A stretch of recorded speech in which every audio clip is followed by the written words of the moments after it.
संसार का नियम ऐसा है, एक कीड़ा, धरती पर रेंगता हुआ एक कीड़ा, उस कीड़े को एक छिपकली निगल लेती।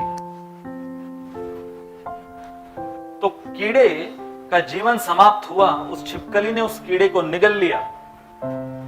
उस छिपकली को एक गिरगिट निगल लेता है, जो कि उस छिपकली से बड़ा है। छिपकली कीड़े से बड़ी है, गिरगिट छिपकली से बड़ा। गिरगिट ने उस छिपकली को निगल लिया, उस गिरगिट को एक मेंढक निगल लेता है, उस मेंढक को एक सांप निगल लेता है,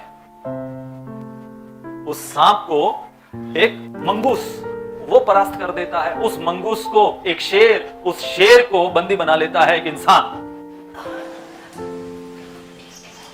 और उस इंसान को एक कीड़ा काटता है और वो हॉस्पिटल में एडमिट हो जाता है। शुरुआत कहां से हुई थी? कीड़े से।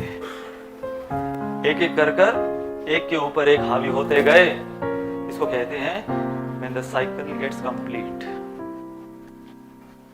तो ये सब अपनी अपनी तरीके से, उस कीड़े के लिए वो छिपकली काल के रूप में आती है, उस छिपकली के लिए गिरगिट काल के रूप में। ऐसे हर एक जो उनसे ज्यादा शक्तिशाली प्राणी हैं, काल बनकर उनके लिए आते हैं। हम मनुष्यों को लगता है कि हम सबके ऊपर हावी हैं, हमारे पास छिपकली के लिए भी निवारण है, हमारे पास गिरगिट के लिए भी निवारण है, कीड़ों के लिए भी निवारण है, शेर के लिए भी निवारण है।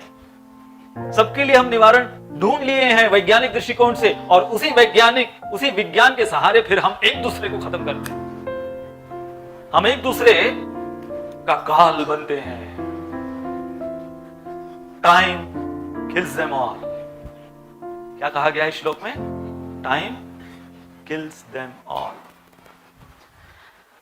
तो जैसे शतरंज का खेल है, शतरंज का उदाहरण हमने एक बार दिया था कि शतरंज के खेल में आप देखो कि अलग अलग लेवल्स हैं और उनकी अलग अलग शक्तियां हैं।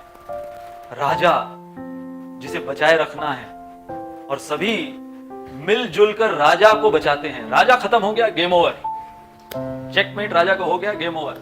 और राजा की चाल कितनी है? बस एक एक चाल चलता है। उसके पास शक्तियां उसकी बहुत सारी हैं, परंतु उसकी स्वयं की चाल वो एक एक है। क्यों? क्योंकि उसको ज्यादा चाल चलने की जरूरत नहीं है। राजा अगर सब कुछ करने लग जाए तो वो राजा किस काम का?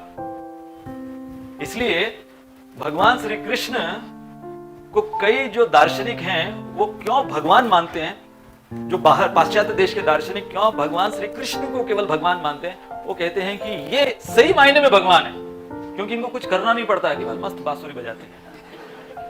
यदि इनको सब कुछ करना पड़ता होता, हाथ में हथियार वगैरह लेके, तो फिर डेलीगेशन ठीक से नहीं हुआ है मतलब। तो शतरंज के खेल में वो जो राजा है उसकी सारी शक्तियां सबसे प्रमुख माना जाता है, और सेकंड रो में सारे प्यादे।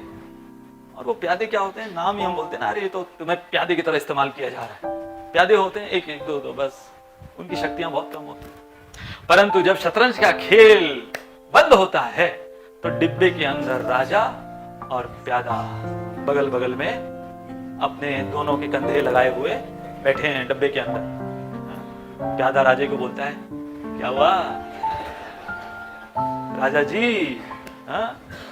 आप बड़े राजा, मैं इतना सा प्यादा, अब इस डब्बे में कौन राजा कौन प्यादा?